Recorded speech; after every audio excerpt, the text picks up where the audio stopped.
कुठले राहणारे? पुणा गाव पुणे. ना. आणि इथे मुंबईमध्ये कुठे राहता? ठाणा मार्केट. ठाणा ठाणा मार्केट. ठाणा मार्केटला. किती वर्षापासून मुंबईमध्ये तुम्ही? जन्म आमच्या इथला मुंबईचा. बरं, मग गाडी किती वर्षापासून चालवते? गाडी आता मला झालं तिला 18-19 वर्ष. स्वतःची गाडी आहे? बरं, कोण म्हणजे काय काय सामान आणता गाडीतून तुम्ही? सगळं आणता. हे सगळं गहू तांदूळ वगैरे. कुठून कुठपर्यंत डिलिव्हरी चालते? कुठे कुठे जिथून ऑर्डर येईल? जास्त सिटी ठाणाच. फक्त ठाण्यामध्ये जास्त. आणि म्हणजे तुम्ही डीलरला माल देता का दुकानात? आम्ही नाही. आता एक कसं गिरायक आलं कस्टमर, आम्हाला इकडे इकडे जायचं आमचा माल घेऊन. आता हे कसं इथून मी चालला तर वागळे स्टेटला, तो गिरायक आहे, त्याचा माल घ्यायचं वागळे स्टेटला लागलं का आपलं काम. म्हणजे तुम्ही कुठल्या कंपनीशी संलग्न स्वतःच करताय? आमचं स्टँड आहे इथं. आता तुम्ही कसे आले? तुमचा टेम्पो खाली आहे का? हो खाली. पुढे वागळे करा. बरं, आमचं कोणाची स्वतः चालवतो? कोणाची बांधली नाही, बांधलेला टेम्पो नाही. आता इथून मी तिथं सोडलं, कोणाला भाडा. बरं, किती वाजता तुम्ही घरातून निघता? 8 वाजता. म्हणजे सकाळपासून रात्रीपर्यंत तुमची दिनचर्या कशी असते? सकाळी उठल्यावर जे फ्रेश म्हणजे काय कशी सुरुवात काय करता पूर्ण दिवसभरात ते सांगा मला. सकाळी उठलात मग काय करता? सकाळी उठल्यानंतर आंघोळ वगैरे झाल्यानंतर देवपूजा वगैरे झाल्यानंतर मग आपली गाडी नाक्यावरती. मग रात्री 9-10. आणि मग दुपारचं जेवणाचं काय करता? भरोसा ना. आता मी आता 4-5 वाजता जेवलो. घरून नाही आणत, बाहेर जेवता? तिथं आमच्या घर जवळ. घरी जाता का दुपारी?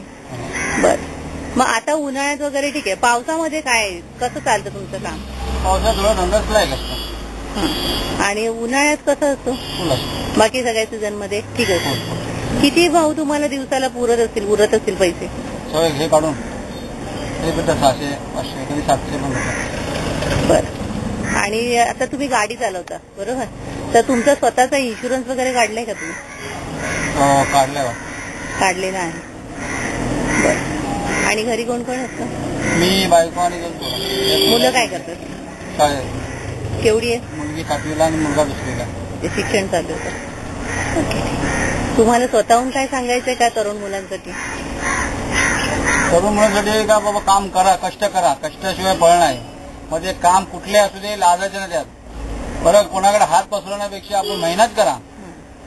मेहनत जास्त वेळ केली तर जास्त पैसे भेटतात. आता मी 8 वाजता येतो, रात्री 9-10 वाजता घरी जरी गेलं, मला कोण भाडं आलं तर मी जातो निघून. का? कोणाकडे उद्या पैसे आपल्याला हात पसरवू नको. जे काय येतील 100-200 आपल्याला लगेच येता येत ना. आणि समजा मग तुम्ही कधी आजारी पडलात बायचान्स, तर मग काय? एक आतापर्यंत मी 18 ते 19 जसा मी धंद्यात आहे, तर तेवढी देवाची कृपा आहे का मी आज 5 गोळे कधी खाल्ले नाही. पण कष्ट एक आहे, हरामचा पैसा कधी खायचा नाही. हरामचा पैसा खाल्ला तर दवाखान्यात जातो.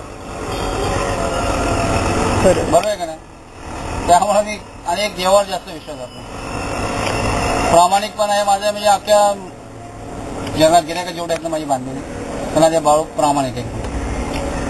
मला जास्त बाळूच्या नावाने ओळखतात, टोकन नाव, पण खरं नाव सुधाकर. या आहे ना मला बाळूच ओळखतात.